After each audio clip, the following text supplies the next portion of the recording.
Boa noite a todos os irmãos e irmãs. Nós hoje vamos dar continuidade na leitura do livro Vida através da Morte, capítulo 5, a posição do crente em Cristo. Ligando, portanto, este versículo, na verdade, ligando os primeiros 11 versículos com o capítulo 4, que precede, temos três coisas que nos são asseguradas. Primeiramente, sendo justificados, considerados justos diante de Deus, temos, com respeito a todos os nossos pecados, paz com Deus, enquanto reconhecemos plenamente sua santidade e justiça. E isso não por meio de qualquer coisa que tenhamos feito, mas por nosso Senhor Jesus Cristo.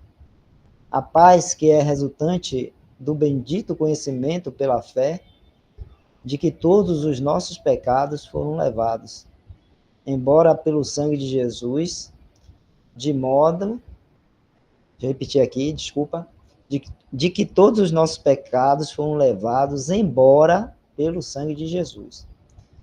De modo que Deus não pode mais nos acusar de nenhuma culpa. Temos paz com Deus por nosso Senhor Jesus Cristo. Quanto ao passado, tudo está limpo. Então, em segundo lugar, pelo qual também temos entrada pela fé a esta graça, na qual estamos firmes. Romanos capítulo 5, verso 2. Entramos pela fé no pleno e desimpedido favor de Deus. Esta graça inclui o favor gratuito revelado na redenção que temos, sendo justificados gratuitamente. É este o nosso feliz lugar, é aí que estamos firmes.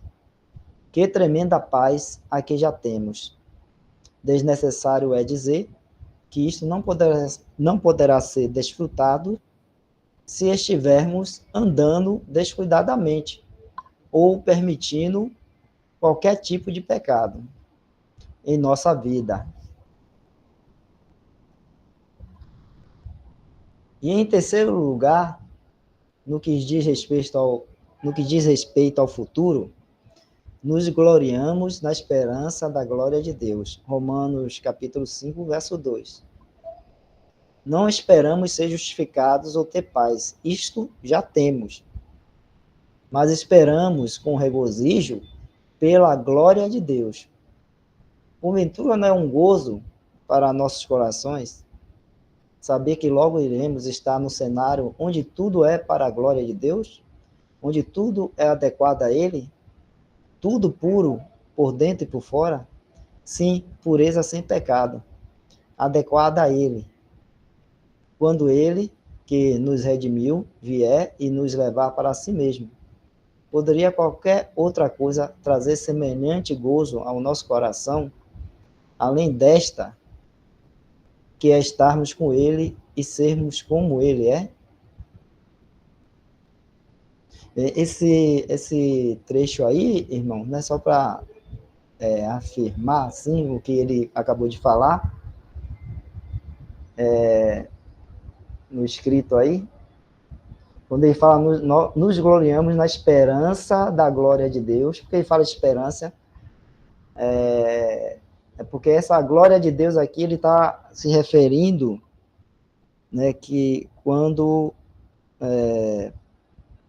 para nós que estivermos vivos, né, teremos nossos corpos transformados num corpo corruptível, onde há a carne e a velha natureza, aquela questão do pecado, né, na carne, essas coisas todas. Esse corpo corruptível vai ser transformado num corpo incorruptível, um corpo de glória. E então, quando eu falo a glória de Deus, é porque até em nossos próprios corpos, né, que Deus vai nos transformar, aqueles que já estiverem mortos, os crentes que dormem hoje, né, serão ressuscitados e terão seus corpos de volta, mas agora um corpo glorificado. Então, esse corpo vai glorificado assim, vai manifestar assim também a glória de Deus, né? Porque seremos, como ele fala ali no final, como ele é. E as escrituras falam também, né, de que cada um de nós vai estar assim manifestando, eu poderia estar dizendo,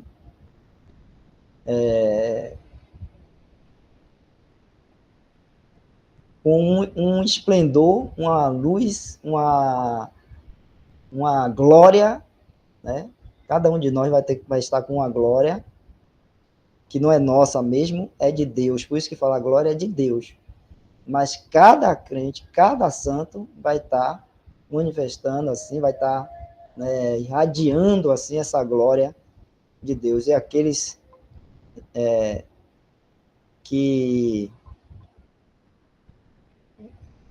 hoje, né, e até depois não creem no Senhor Jesus e não receberam o amor do Evangelho, né, para a salvação, eles vão ver, né, com seus próprios olhos, assim, essa glória de Deus.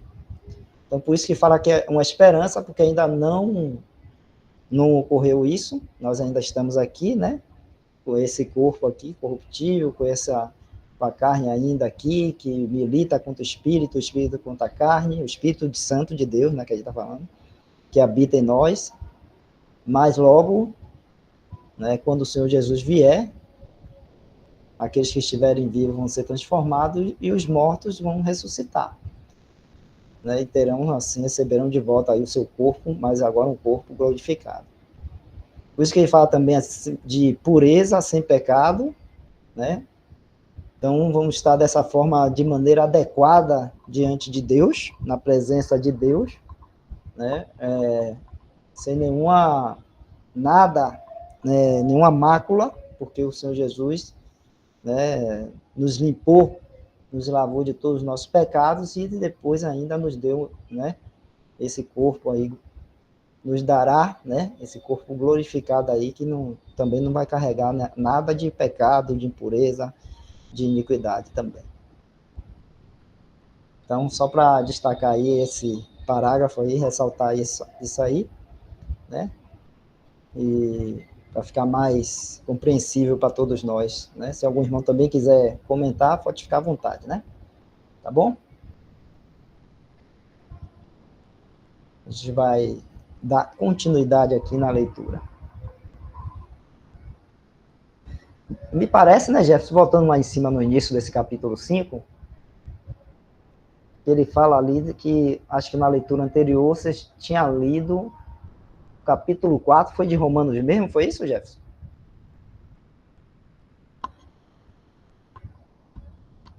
Eu acho que ele deve falar sobre a justificação, né, pela fé, alguma coisa. Só olhando, quer que suba mais um pouquinho? Sim, pode ser, é rápido, né? Só para a gente dar uma olhadinha, para saber o contexto, né, também, na palavra de Deus que ele está comentando aí, né? É porque já tem mais de uma semana, né? Que foi lido, aí a gente tem que lembrar.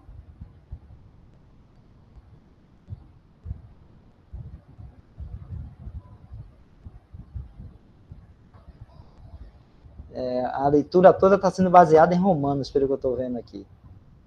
Os textos são todos de Romanos.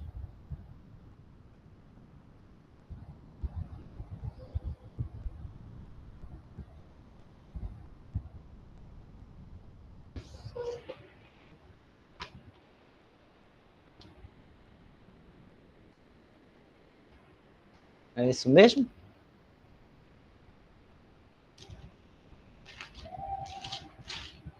Em Romanos, capítulo 4, ele fala da justificação pela fé. É isso mesmo.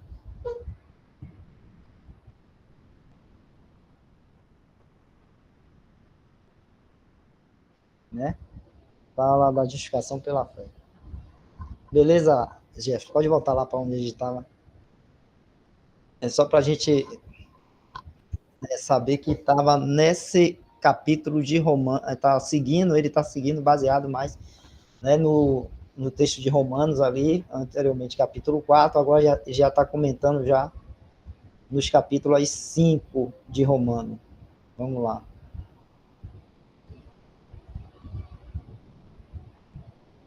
Falando da posição do crente em Cristo. Continuando aqui. E não somente isto, Romanos 5:3, né?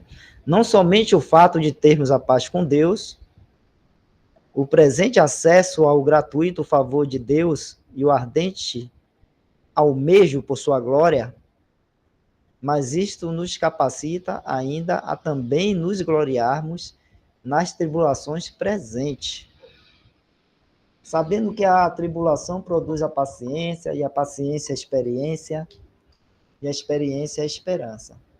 E a esperança não traz confusão, porque o amor de Deus está derramado em nossos corações pelo Espírito Santo que nos foi dado. Devemos frisar que costuma-se cometer um erro muito comum com respeito a estes versículos. É comum que sejam lidos como se significassem exatamente o oposto daquilo que estão dizendo. Como se precisássemos passar por uma experiência assim para que o amor de Deus pudesse ser derramado em nossos corações. É como se, caso orássemos bastante e fôssemos bem diligentes na paciência, experiência e esperança, pudéssemos esperar que o Espírito Santo nos fosse dado. Não há palavras para expressar o quão errada é tal ideia. O Espírito Santo nos é dado porque Jesus terminou a obra de redenção. E sobe aí, Jefferson.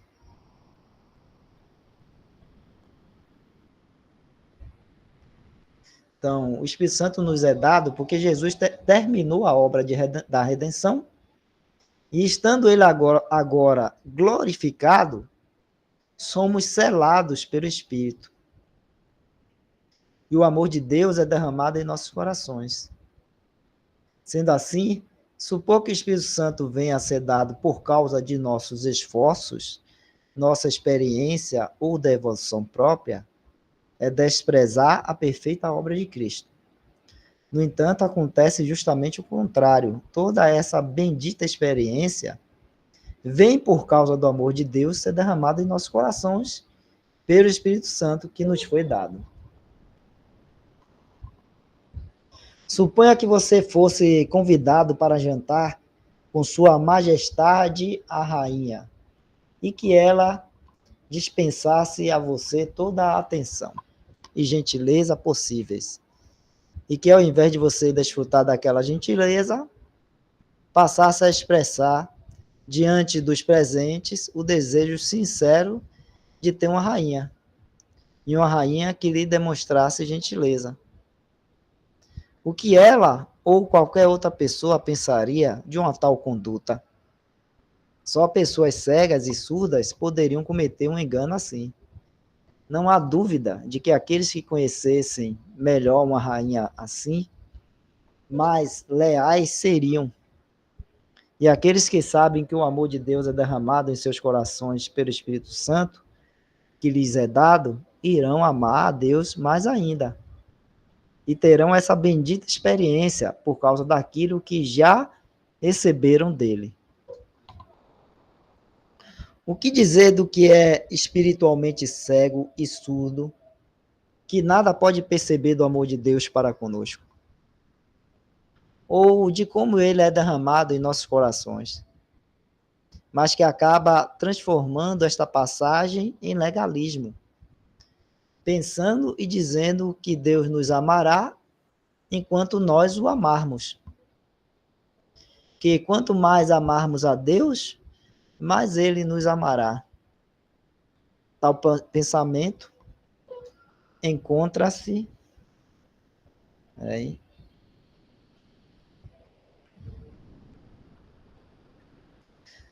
Tal pensamento encontra-se na raiz de uma grande parcela do vão esforço que é o de buscar santidade no homem. Muitos ficariam surpresos se vissem isto colocado de forma nua e crua. O que você diria de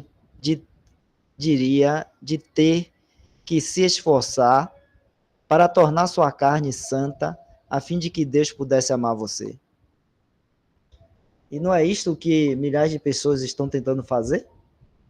Será que isto não é repetir na prática o velho pensamento de que eu preciso ser santo a fim de que Deus me ame?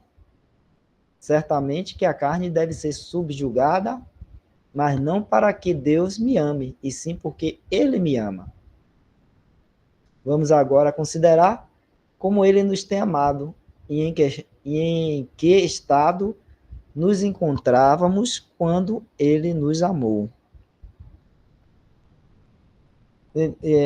Os irmãos aí irmãs, né, tem que ficar bem atento a isso, que isso é uma coisa bem sutil, né, no meio cristão, e principalmente vindo daqueles que são religiosos, né? Essa sutileza de querer demonstrar ou querer que os cristãos, que o crente, né, ele faça algo ou tenha alguma obra que vai, vamos dizer assim, torná-lo mais apreciável perante Deus, no sentido de Deus o amar mais, Deus o receber, e até mesmo, como foi falado aí, né, dar o Espírito Santo. E principalmente hoje em dia que nós encontramos muitos grupos pentecostais, né, que baseiam, né, sua doutrina na manifestação, né, do Espírito Santo, com sinais e outras coisas mais, né? Então, esses grupos pentecostais dão muita ênfase a isso e claro, erroneamente eles ensinam e dizem que o crente, depois, né, de crer, ser salvo, aí depois, né, ele tem que aí se aperfeiçoar ou tem que fazer alguma coisa para receber o Espírito Santo, né? Que eles chamam até de batismo com o Espírito Santo, eles chamam até disso, né? Outro erro, porque a gente sabe que o batismo ocorreu só uma vez, né, que foi lá no Pentecoste, né? Aquele batismo com o Espírito Santo ali foi o batismo da igreja do início, né, vamos dizer assim, da inauguração, né, da igreja aqui neste mundo, aqui na Terra, iniciando assim a sua caminhada. Mas aí os pentecostais dão muita ênfase nisso, e nada mais é do que uma coisa errônea, errada, uma doutrina errada, e também que leva a um comportamento bem religioso, né? Onde as obras que vão importar, ao ponto, né, de suplantar, né, aquilo que o Senhor Jesus fez por nós na cruz, a obra do Senhor Jesus Cristo, que foi completa e foi consumada, e aí eles dão mais valor ao que a gente pode fazer para, digamos assim, até completar essa obra, como se a obra que o Senhor Jesus fez na cruz de salvação não fosse suficiente. Então a gente tem que estar atento aí, né? Porque ele está falando isso aí, e são coisas, às vezes, sutis, com pensamentos ou direcionamentos que são dados para os fiéis cristãos, né? Por seus líderes, vamos dizer assim, né? De forma que a pessoa fica presa, né, a obra e não desfruta, né, do amor e da graça, vamos dizer assim, da companhia, vamos dizer assim, né, do Senhor Jesus Cristo. Porque a pessoa fica o tempo todo achando que tem que alcançar a salvação, ou alcançar a paz, né? Porque ele até coloca aí realmente, né? Que é sobre a paz que nós temos com Deus por conta da salvação em Cristo Jesus, né? Ou seja, temos paz, né, diante de Deus, com Deus, porque agora não tem mais o pecado que nos separa de Deus por conta do que o Senhor Jesus Cristo fez na cruz, levando os nossos pecados, nos perdoando. Então, não tendo mais o pecado que nos separava de Deus e nos tornava inimigos de Deus, e não tendo mais isso, então agora temos paz com Deus. E essa paz traz paz também para o nosso coração. A gente pode, né, andar com a paz que excede a qualquer coisa que possa estar acontecendo ao nosso redor, qualquer coisa que possa querer tirar a nossa paz, nada tira a paz que Deus nos dá. Né? É por isso que a palavra de Deus diz que o Senhor Jesus é o príncipe da paz. Porque nele a gente encontra a paz que o mundo não pode dar. Né? O mundo não pode dar. E às vezes é triste ver cristãos procurando paz no mundo, né? E correndo atrás de uma paz que o mundo possa dar. Quando a verdadeira paz está no Senhor Jesus. E se ele crê no Senhor Jesus, ele já tem essa paz. Basta desfrutar, né?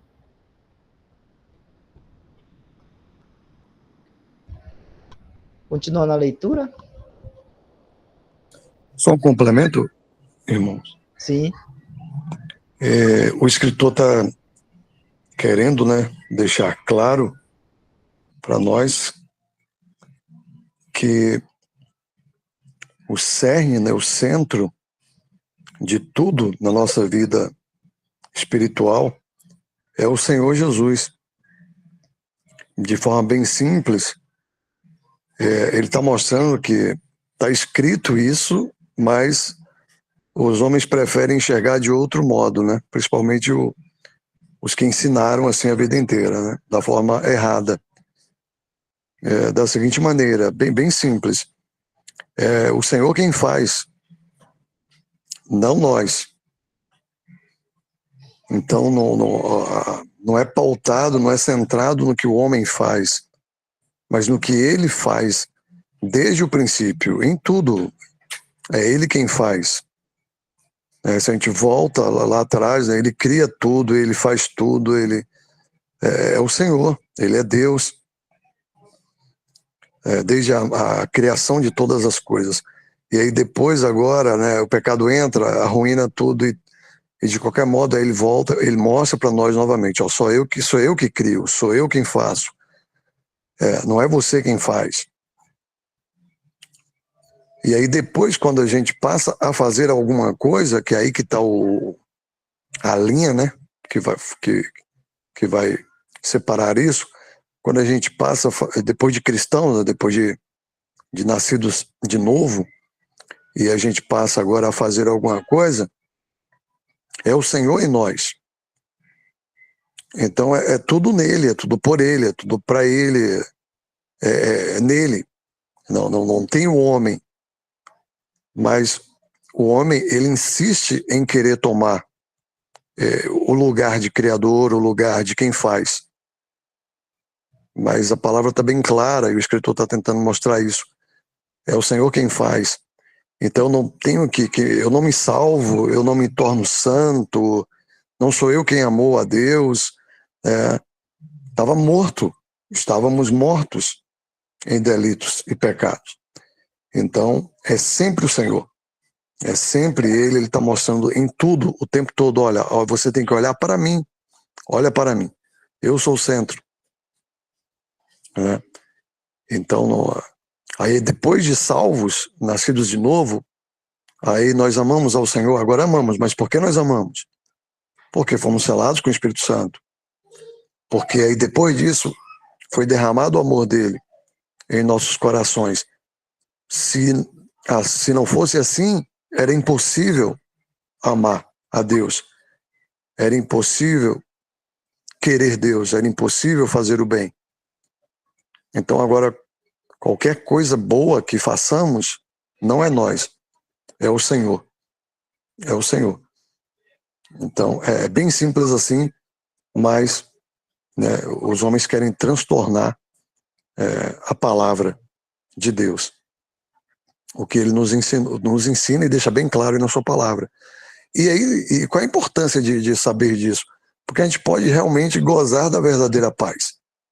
A paz que Deus também nos deu, na posição que agora nos encontramos. Então agora fica fácil poder caminhar com a vida de frutos aqui, e de paz, e de uma alegria permanente, perene, né? Porque a gente não precisa mais ficar confiando em nós mesmos, como antes, quando não sabíamos essa verdade, não a conhecíamos, então andávamos numa paz falsa, né? Baseada em nossos esforços, no grau de santidade que alcançamos, porque em algum momento achávamos que havíamos alcançado uma santidade prática, em algum momento, porque a religião condiciona a gente a ver assim, eu parei de fazer isso, aquilo, e aí uma série de regras, e agora faço o que dizem que eu devo fazer, isso, aquilo, e agora então, Deus vai me amar mais, agora a minha salvação está muito mais próxima, está garantida, mas aí a gente sabe o quanto isso deu errado para todos, né? Aí no dia seguinte estávamos já andando de forma incorreta de novo, já não cumpríamos mais aquelas regras, o que era para fazer, o que não era para fazer, e aí vacilávamos, e aí a paz acabava de novo, e aí mais problemas, e mais erros. Então é importantíssimo a gente poder trilhar no caminho da verdade, porque a mentira só vai trazer ilusões e grandes fracassos no nosso, não na nossa salvação, porque a salvação não depende disso, mas na nossa comunhão, na nossa vida cristã diária, né? De atitudes cristãs. Então, teremos muitos problemas se andarmos diferentes do que está na palavra, indiferentes, né? Da verdade, do que o Senhor está falando na sua palavra e que o irmão está deixando bem claro aí. Então, não é o homem, o cerne não é o homem, não é o que eu faço, é o que o Senhor fez e é o que Ele está fazendo e é o que Ele fará quando formos glorificados, quando estivermos em glória, né, com o Senhor.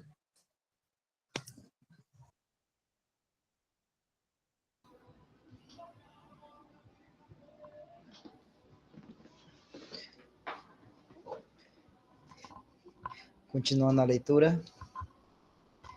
Porque Cristo, estando nós ainda fracos, morreu a seu tempo pelos ímpios.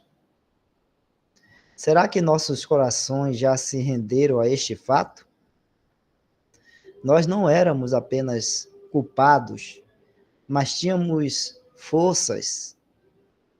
não tínhamos forças. Éramos incapazes de melhorar. Enquanto estávamos exatamente nessa condição, nos foi demonstrado o amor infinito. Cristo morreu a seu tempo pelos ímpios.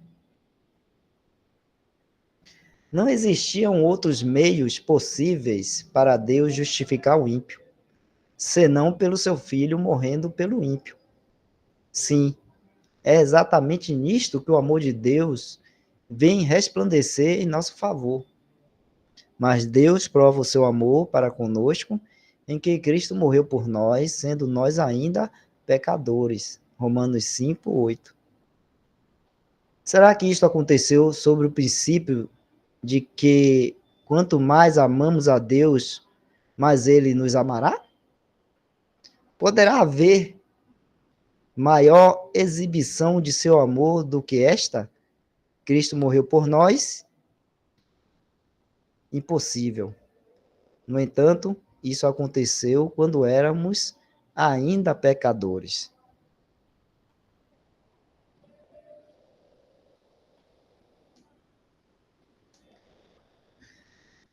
Ó, pare um pouco e medite no amor de Deus para conosco. Sim, não em um amor nosso para com Deus, que pudesse existir primeiro. Não que tenhamos amado a Deus, mas que Ele assim nos amou. Quanto mais isso tomar posse de nossas almas, mais iremos amá-lo. Será que você está dizendo que tudo isso é verdade com respeito ao passado, mas que podemos fracassar no futuro? E então Deus deixaria de nos amar? Não, absolutamente. Será que após havermos conhecido o amor de Deus, seríamos por fim abandonados à eterna ira? Vamos ouvir a resposta do Espírito Santo para esta questão tão solene.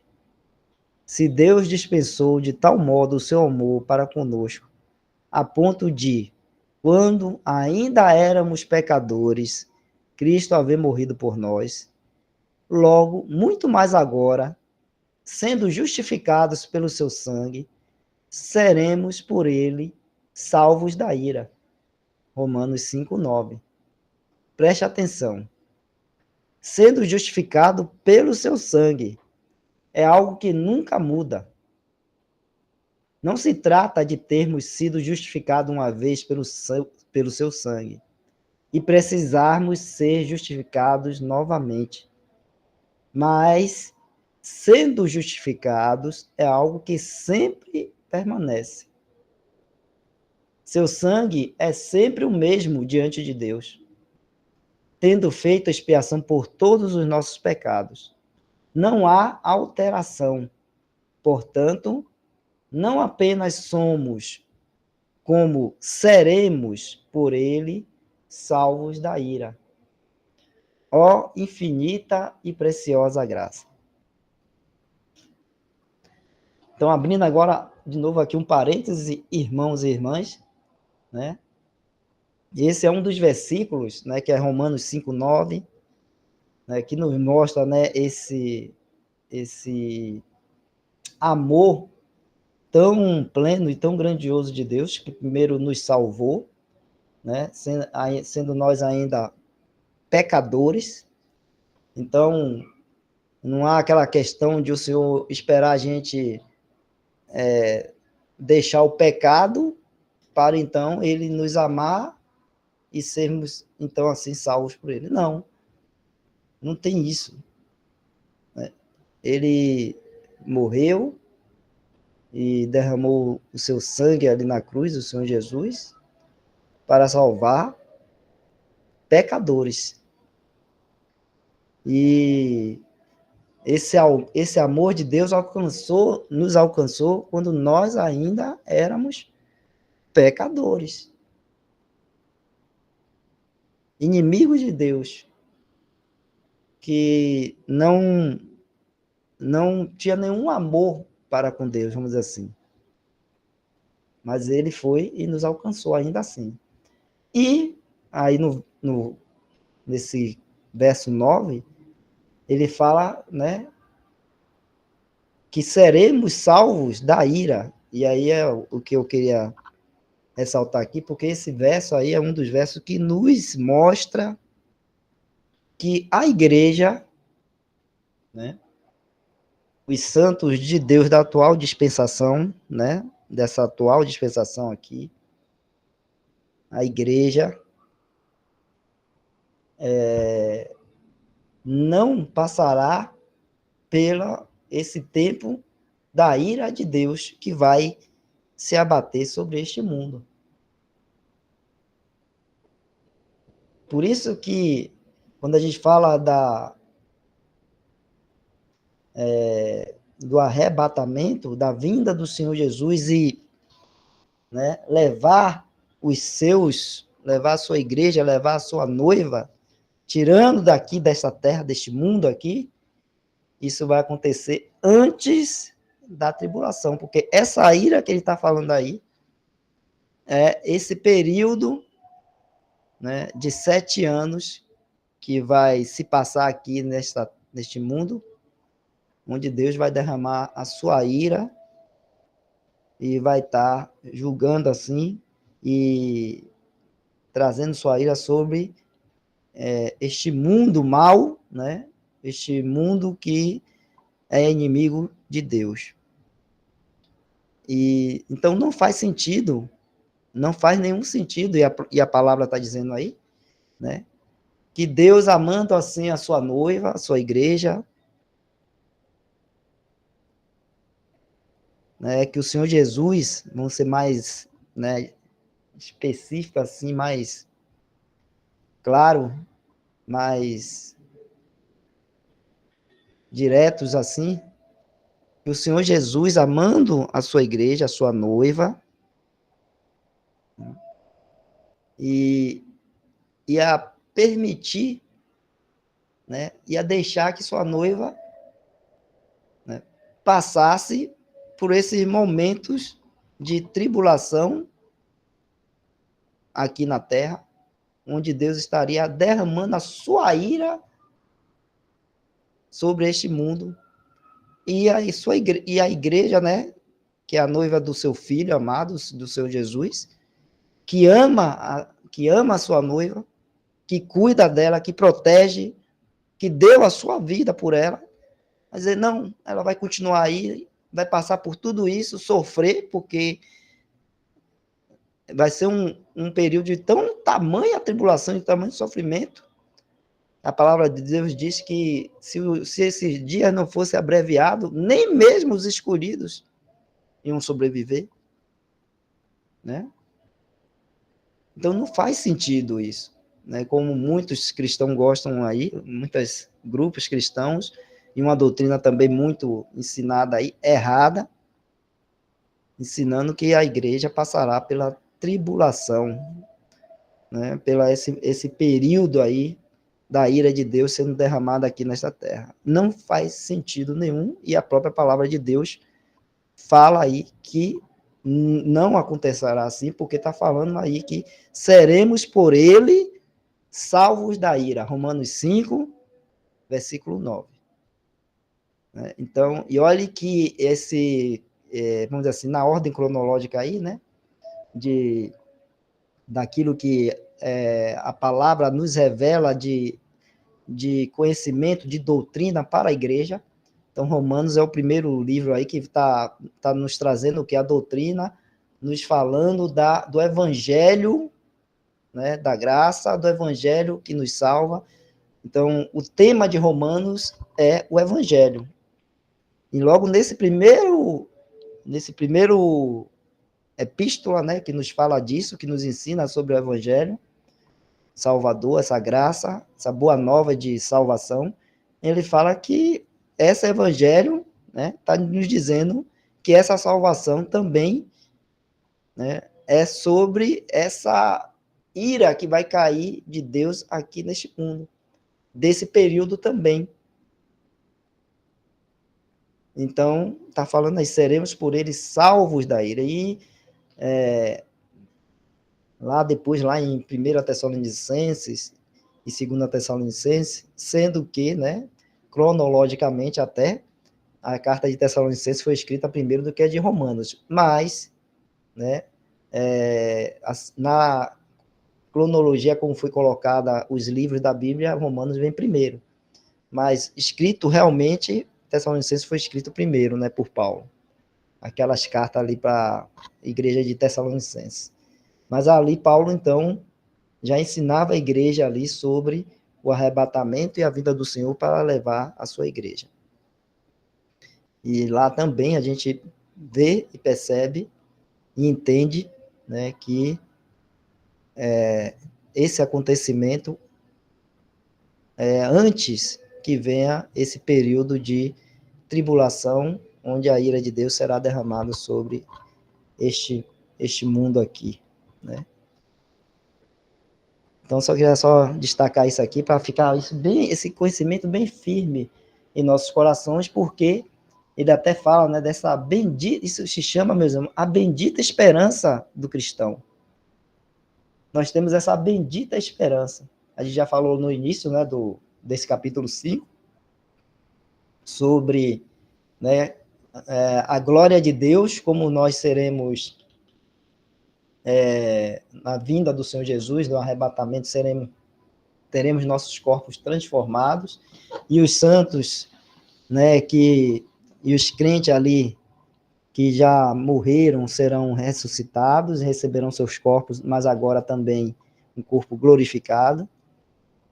Então, tudo isso faz parte aí dessa bendita esperança. E essa bendita esperança do crente, né, da vinda do Senhor Jesus para nos levar para estar eternamente com Ele, termos nossos corpos transformados e assim, né, estarmos livres desse corpo aqui corruptível e, né, da carne e tudo mais, e aí podemos estar diante do Pai, diante do nosso Senhor Jesus, corpo semelhante ao dele ali, em glória. Então, e não passarmos, né, por esse período aí da tribulação. Então, tudo isso é chamado a bendita esperança do crente. Nossa bendita esperança. Somos salvos e temos que nos regozijar, nos alegrar nessa esperança e termos uma vida de fé baseada, sim, nessa esperança. E não baseado naquilo que a gente está vendo no mundo. Ah, os homens estão brigando. Ah, está tendo guerra. Ah, está tendo isso. Ah, está tendo terremoto. Ah, está tendo peste, doenças, isso, aquilo, outro. Ah, o mundo vai de mal a pior. Ah, o Senhor vai julgar e vai trazer o julgamento sobre esse mundo e tudo mais, do juízo final. E a gente ficar esperando por isso. A gente não tem que esperar por essas coisas. E nem tem que olhar para essas coisas. No sentido de isso afetar a nossa vida, a ponto de a gente ficar triste, a gente ficar preocupado, a gente ficar ansioso, a gente ficar desesperado. E essas coisas não podem trazer esses sentimentos, né, para os nossos corações. Então, se os nossos corações, a nossa vista está na pessoa do Senhor Jesus, como o irmão Isaac colocou, né? Se nossos corações, a nossa mente, nosso olhar está na pessoa do Senhor Jesus, e é nessa esperança de que Ele vem para nos levar para estar com Ele, né? Se ainda estamos aqui, é porque Ele está nos deixando aqui, porque tem um trabalho a ser feito, um testemunho a ser dado, um evangelho a ser pregado, para que outros, né, pela paciência de Deus, né, venham a crer no Senhor Jesus Cristo e sejam salvos. Então, se Ele ainda nos deixa aqui por isso, também a gente tem que estar alegre, porque Ele está sendo paciente e está usando a sua igreja, né, os crentes, os cristãos, para estar dando esse testemunho, para estar anunciando o evangelho, e que outras pessoas assim vão ser salvas, né? Mais e mais pessoas possam ser salvas antes que venha, né, esse tempo aí de ira de Deus e as pessoas entrem nesse tempo aí, né, e vão sofrer muito, e vai ser um tempo muito difícil. A palavra de Deus vai ser escassa, e Satanás vai operar de forma, vamos dizer assim, violenta, direta e com muita força, porque o Espírito Santo, né, não vai estar mais aqui, então não vai ter mais aquilo que resiste contra ele. Porque a igreja vai ser tirada, o Espírito Santo também vai junto, porque o Espírito Santo habita no crente e habita na igreja, né? Habita no cristão e habita na igreja. E quando a igreja sair, subir para o céu, para estar com o Senhor Jesus, o Espírito Santo também vai. Então, essa bendita esperança tem que ficar firme em nossos corações. E a gente tem que estar lembrando disso.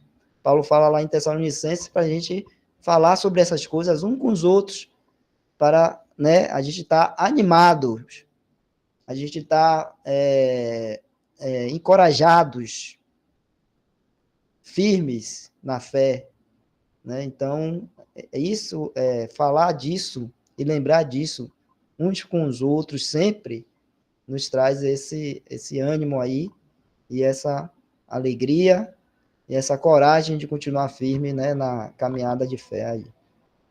Tá bom? Então, lá em Romanos, verso 9, falando da ira, está falando disso, irmãos. Né? Está falando disso. Então, você vê como o Senhor nos ama. Um amor grandioso, infinito, uma graça maravilhosa, preciosa, como ele fala ali, né? Ó, infinita e preciosa graça. Né? Então, é grandioso isso.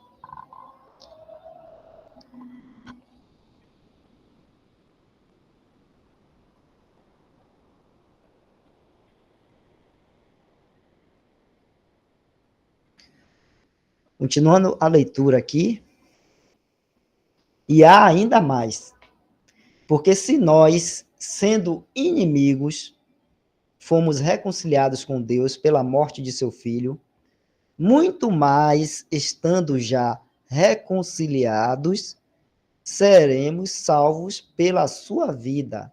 Romanos 5:10. Ó, quanto cuidado tem nosso Pai em nos convencer de seu eterno e imutável amor. Pense só nisto. Toda a obra expiatória para nos reconciliar com Deus foi feita pela morte de seu Filho.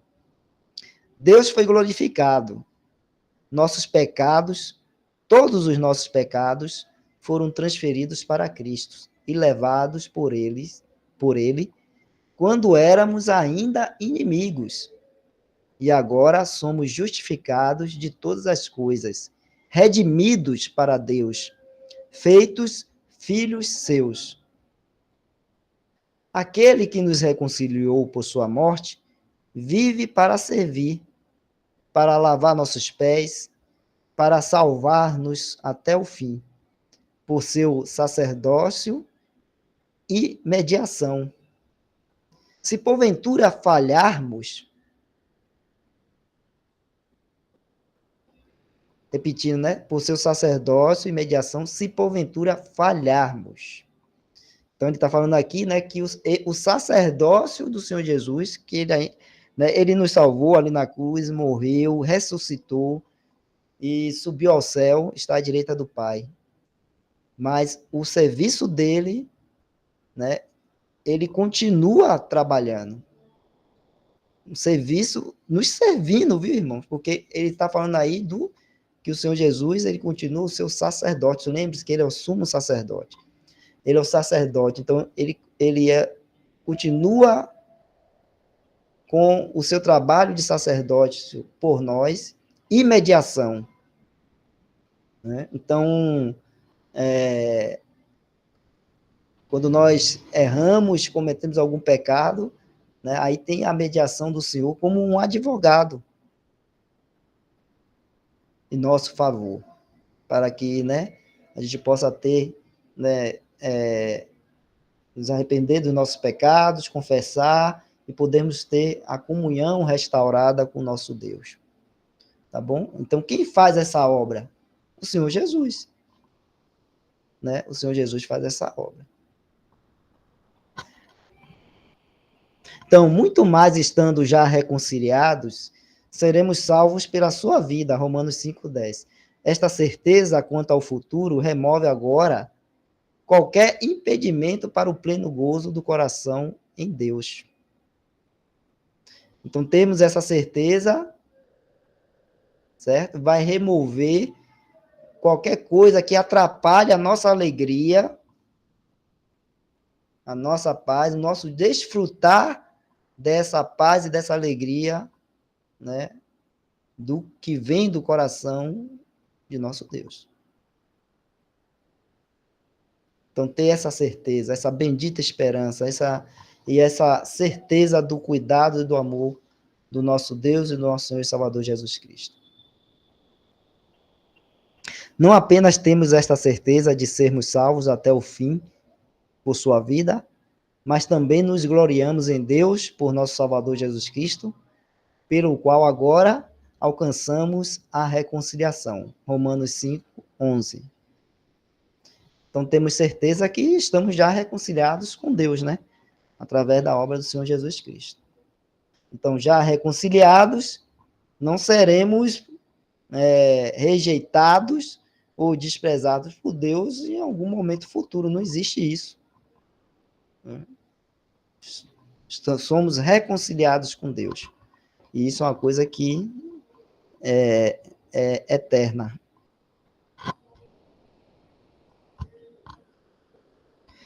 Isto encerra toda a questão quanto aos nossos pecados. Deus é absolutamente justo no modo como tirou nossos pecados pela morte de seu Filho. Eles foram colocados sobre o substituto expiatório em infinito amor para conosco. Quando éramos ainda inimigos, sem força nenhuma, aquele que um dia levou os pecados sobre seu próprio corpo, está ressuscitado de entre os mortos para a nossa justificação. Estamos justificados e temos paz com Deus. O amor de Deus é derramado em nossos corações pelo Espírito Santo que nos foi dado. O amor de Deus e a justiça de Deus estão plenamente reveladas e demonstradas em reconciliar-nos a si mesmo pela morte de seu Filho. Nossa libertação futura e salvação prática de toda a ira é algo absolutamente certo. No que concerne ao pecado, recebemos em nossas almas o pleno efeito de tudo isso.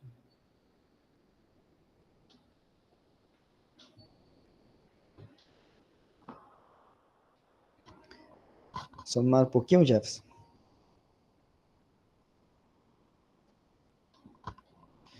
E ó maravilhoso privilégio no que diz respeito a todos os nossos pecados, nos gloriamos sem detença em Deus.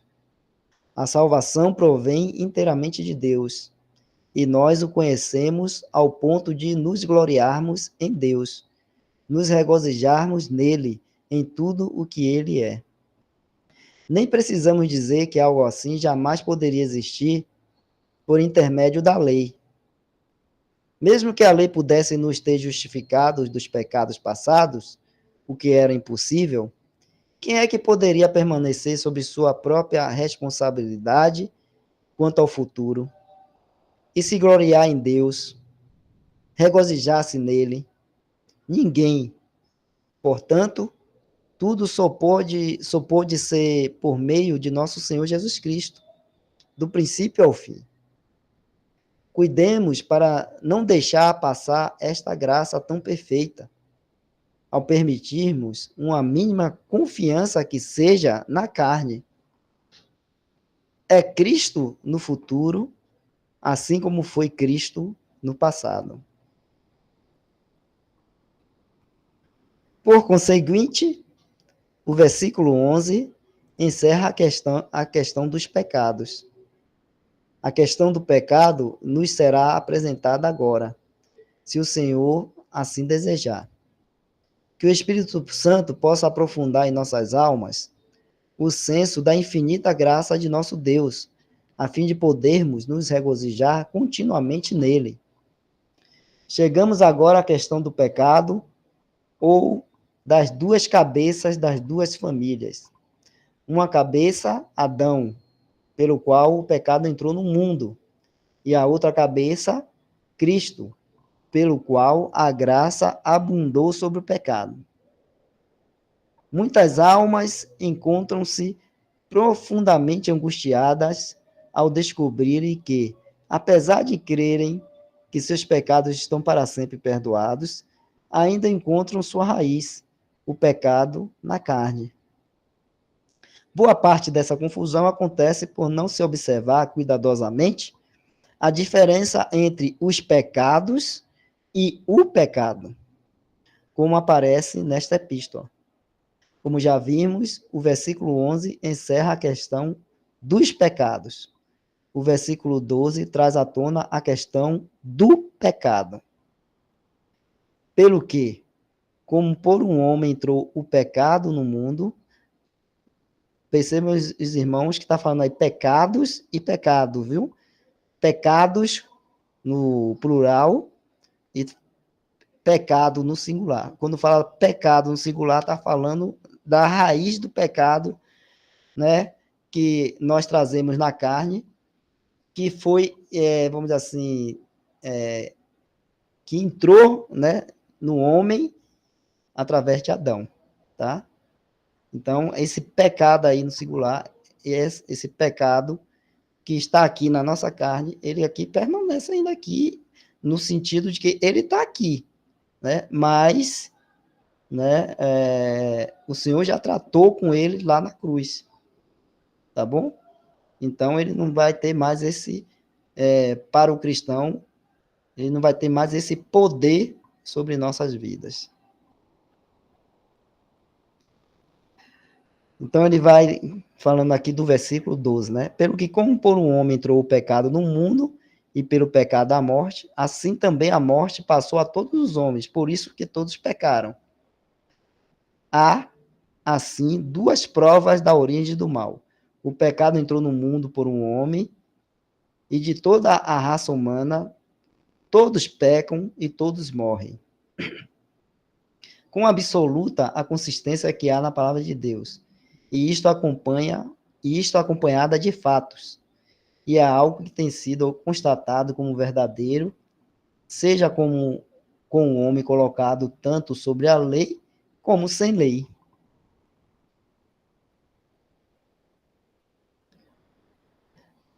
Vou ler só mais um pouquinho, que já está chegando o horário, tá bom? Depois de haver entrado a irmã Jane, levantou a mão? Pois não, irmã Jane? Eita, irmão, mas assim, era para o senhor concluir depois que eu ia falar, mas como você me deu a chance de falar, eu só queria saber o nome desse livro e se eu posso baixar ele em Verdades Vivas, irmão. Pode sim. O nome. Como é o nome mesmo, Jefferson? Repita aí. Para a irmã Jane.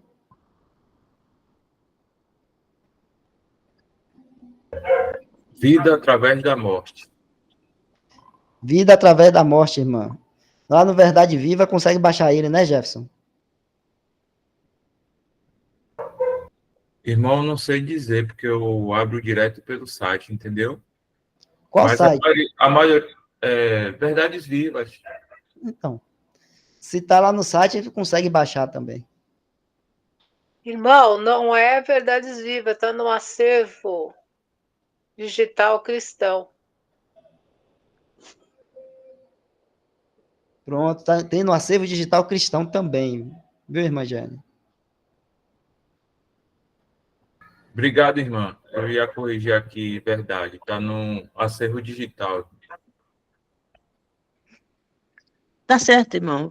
Vou lá no site. Acervo Digital Cristão. Tá. Obrigada, Isso. tá bom? Nada.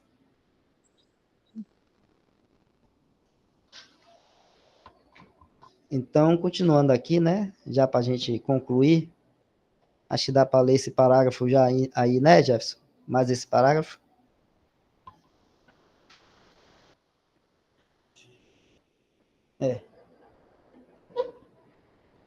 Depois de haver entrado o pecado e o homem ter caído, passaram-se ainda 2.500 anos antes que fosse dada a lei. Porque até a lei estava o pecado no mundo, mas o pecado não é imputado ou colocado em conta não havendo lei. No entanto, a morte reinou desde Adão até Moisés, até sobre aqueles que não pecaram à semelhança da transgressão de Adão, o qual é a figura daquele que havia de vir. Romanos 5, verso 13 e 14. Isto é, eles não tinham transgredido uma determinada lei, todavia, mesmo assim, havia morte, a prova de que o pecado estava ali. Portanto, o pecado e a morte entraram no mundo por meio de sua cabeça, Adão. Assim, a morte não é meramente a penalidade por uma lei transgredida, mas, havendo o pecado uma vez entrado, a morte é o seu resultado. ou como está expressada na palavra, o salário do pecado é a morte, Romanos 6, 23.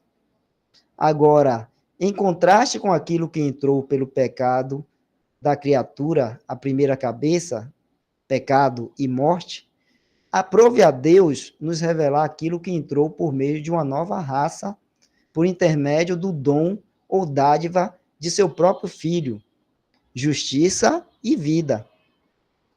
Somente o infinito dom deve prevalecer sobre aquilo que é finito e medonho, como foi o resultado do pecado da criatura. Deus não poderia, em seu gratuito favor para conosco, conceder-nos uma dádiva ou dom que estivesse aquém de nossas necessidades. Daí vem o cuidado do Espírito Santo em nos mostrar como esse dom de gratuito favor abundou sobre o pecado, a raiz do mal e da morte que entrou por meio de Adão. Eu acho que até aqui tá bom, viu, Jefferson? Aí na próxima a gente pode continuar daí, mas não é assim um dom gratuito como uma ofensa, a gente continua daí. Ainda no capítulo 5 aí do livro. Tá bom? Então vamos concluir. Tem algum irmão quer tem alguma dúvida ou quer que comente alguma coisa mais melhor? Tá tranquilo, né? Na minha opinião, irmão, foi tranquilo, muito, a explicação muito boa, tá, para mim tá ótimo. Tá bom.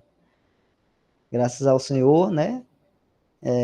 Que o escrito aqui do irmão é bem esclarecedor mesmo, ele consegue explicar direitinho ali Romanos, né? Romanos capítulo 4, capítulo 5, que está nos falando aí desse evangelho bendito do nosso Senhor e Salvador Jesus Cristo, a salvação, e esmiuça tudo muito bem, graças ao Senhor Jesus por isso. Então, irmão, vou estar Então, eu aqui. estou acompanhando aqui, irmão. Está aberta a Bíblia aqui. No capítulo que o irmão tá lendo, eu estou acompanhando aqui junto. Amém, Graças isso ao aí. Senhor. É isso aí, tá bom.